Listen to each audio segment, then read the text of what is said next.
السلام علیکم، کیسے ہیں آپ سب لوگ؟ امید کرتی ہوں خیر و عافیت سے ہوں گے۔ آج جمعۃ الوداع ہے، 7 مئی 2021 ہے اور 25واں روزہ ہے۔ رمضان آنے والے ہیں۔ ابھی یہ تذکرہ تھا اور اب رمضان کے جانے میں 4-5 دن رہ گئے ہیں۔ وقت اس قدر تیز رفتاری سے گزر رہا ہے جیسے بند مٹھی سے ریت۔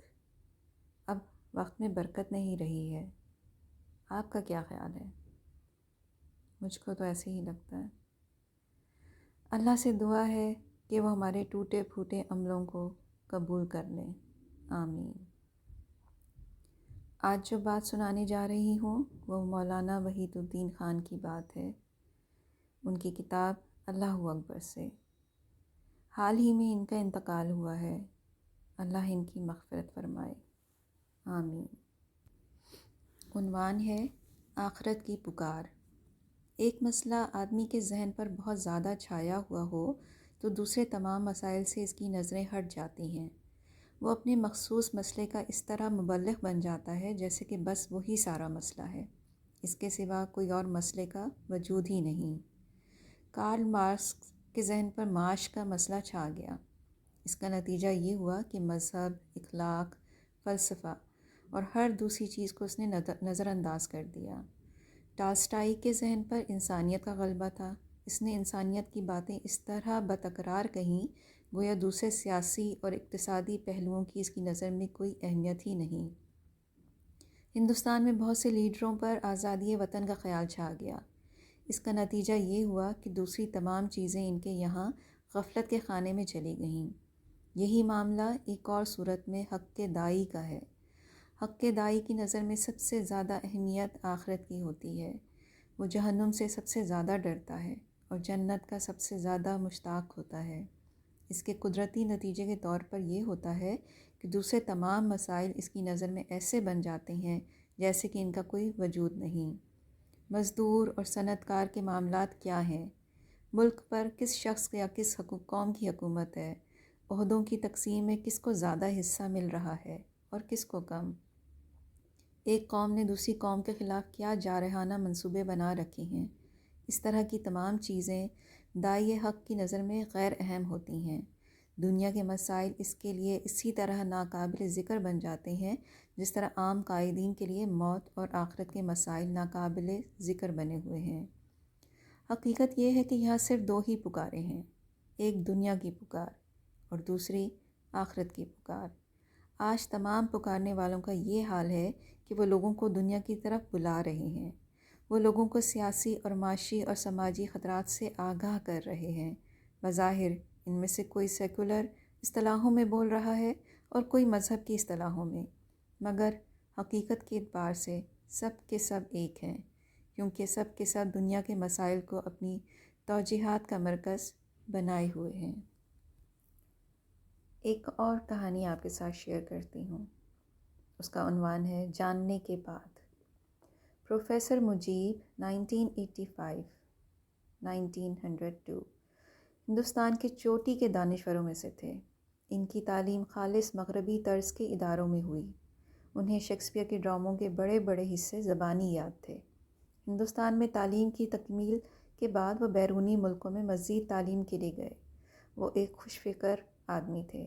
وہ اپنے کسی ساتھی کو رنجیدہ دیکھتے تو کہتے کہ بھائی مسکرائیے اور دور تک دیکھیے۔ وہ اردو، انگریزی، فرانسیسی، جرمن اور روسی زبانیں یکساں طور پر جانتے تھے۔ دسمبر 1982 میں پروفیسر مجیب بیمار ہوئے۔ ڈاکٹروں کی تشخیص کے مطابق ان کے دماغ کا آپریشن ہوا۔ آپریشن کامیاب ہوا مگر اس کے بعد ان کا حافظہ جاتا رہا۔ پروفیسر مجیب 5 زبانوں کے ماہر تھے مگر آپریشن کے بعد وہ تمام زبانیں بھول گئے، حتیٰ کہ اردو سمیت تمام زبانوں کے حروف تہجی تک انہیں یاد نہ رہے۔ 10 سال سے زیادہ عرصے تک وہ اسی حال میں اپنے اوکھلا، دہلی کے مکان میں پڑے رہے، یہاں تک کہ 20 جنوری 1985 کو ان کا انتقال ہو گیا، جبکہ ان کی عمر 82 سال ہو چکی تھی۔ وہ 1948 سے 1973 تک جامعہ ملیہ اسلامیہ کے وائس چانسلر رہے۔ قرآن میں انسان کو مخاطب کرتے ہوئے کہا گیا ہے کہ اللہ نے تم کو پیدا کیا، پھر وہ تم کو موت دیتا ہے، اور تم میں سے بعض وہ ہیں جو ناکارہ عمر تک پہنچ جاتے ہیں کہ جاننے کے بعد پھر کچھ نہ جانیں۔ بے شک اللہ علیم و قدیر ہے۔ سورہ نحل آیت 80۔ جوانی کے بعد بڑھاپا آنے کا واقعہ آدمی کے لیے ایک یاد دہانی ہے۔ وہ اس لیے ہوتا ہے کہ آدمی اپنی اصل حقیقت کو جانے۔ وہ جانے کہ اس کا علم ذاتی نہیں ہے بلکہ وہ دوسروں کا دیا ہوا ہے۔ وہ جب چاہے دے اور جب چاہے چھین لے۔ آدمی کی قوت اگر اس کی ذاتی ہو تو کبھی اس سے نہ چھنے، مگر قوت کا ملنا اور پھر اس کا چھن جانا اس بات کی علامت ہے کہ انسان دیے سے پاتا ہے۔ دینے والا اگر نہ دے تو وہ خود سے نہیں پا سکتا۔ یہ واقعہ ہر روز پیش آتا ہے، مگر نہ بوڑھے اس سے نصیحت لیتے ہیں جن پر یہ واقعہ گزرتا ہے، اور نہ جوان اس سے سبق حاصل کرتے ہیں جو اس کو اپنے سامنے ہوتا ہوا دیکھتے ہیں۔ کیسی لگیں آپ کو آج کی دونوں کہانیاں؟ امید کرتی ہوں اچھی لگی ہوں گی۔ چلتے چلتے ایک بہت ہی پیاری سی نظم۔ خدا ناراض کر بیٹھے۔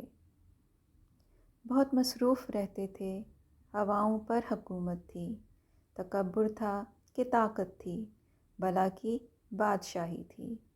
کوئی ہم لے کے بیٹھا تھا، کسی کے ہاتھ حکمت تھی، کوئی تسخیر کرتا تھا، کوئی تدبیر کرتا تھا، کوئی ماضی دکھاتا تھا، کسی کے ہاتھ فیوچر تھا۔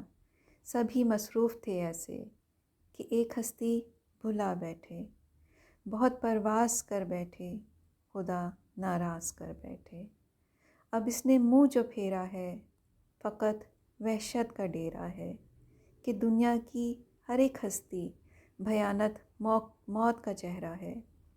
خدا منہ پھیر بیٹھا ہے، اب اس کا گھر بھی خالی ہے، قہر دنیا پہ طاری ہے، ابھی بھی وقت ہے لوگو، خدا سے گڑ گڑا کر تم اسے راضی کرو بھائی۔ وہ جلدی مان جاتا ہے، وہ اب بھی تم کو چاہتا ہے، کہیں پھر دیر ہو جائے، زمین ساری پلٹ جائے، ابھی بھی وقت ہے لوگو، وہ جلدی مان جاتا ہے، وہ جلدی مان جاتا ہے۔ دعاؤں میں یاد رکھیے گا، اور اپنا اور اپنے ارد گرد کے لوگوں کا بہت خیال رکھیے گا۔ اللہ حافظ۔